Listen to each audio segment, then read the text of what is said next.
Hi, this is Michelle, and I'm with No Cover Magazine, reporting from Desert Uprising Rockstar Energy Drink Uproar Festival with Marcos of Payable on Death, also known as P.O.D. Yeah, you know what? We're on tour right now, so I'm on the tour bus. So we're gonna have guys coming in and out, like my guitar tech right here.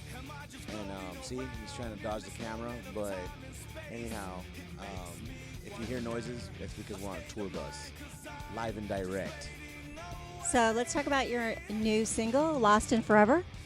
So that just came out. You guys have been in Octane playing like crazy. How do you feel about that?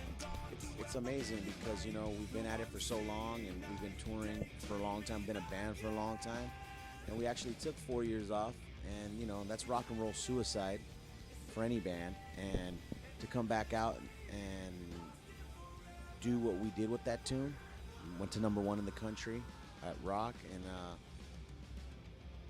to be relevant in this day and age with the climate being different than when we left, it's a blessing and it's awesome. You see in the future for this next album, what's the title of it? Murdered Love came out in July of 2012, and we're going to be on that cycle for the next year and a half, putting singles out and touring the world. Back up a little bit and ask you about one of your songs in regards to the Columbine shooting. How did you guys come up with that? It was more based off of a shooting that was it's based off of all of them, but there was a shooting that was in our neighborhood in San Diego called Santee. Kid went out and shot a bunch of his classmates. We were happened to be in the writing process of the album Satellite, which has Youth of the Nation on it, and we were a few blocks away from the actual shooting, so it hit really close to home for us. So when we found out about it, it got us deep, and we just started jamming, and that song came out because of that. Like, we just started jamming out in the studio, and that was what was born, Youth of the Nation.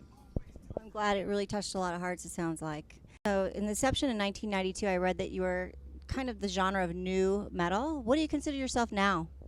I say hard rock with a hard rock fusion.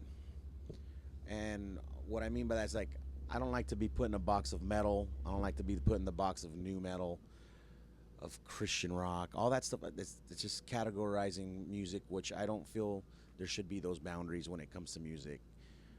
There's good music, and then there's not so good music. We're passionate. I want to say we're hard rock with a fusion. We flirt with different styles of music, genres, from punk, reggae, to rap, to hip hop, whatever floats our boat, whatever we're feeling at the time. We're a very passionate band. We're the writers of our own music. We know how we want to sound. So that's what we did.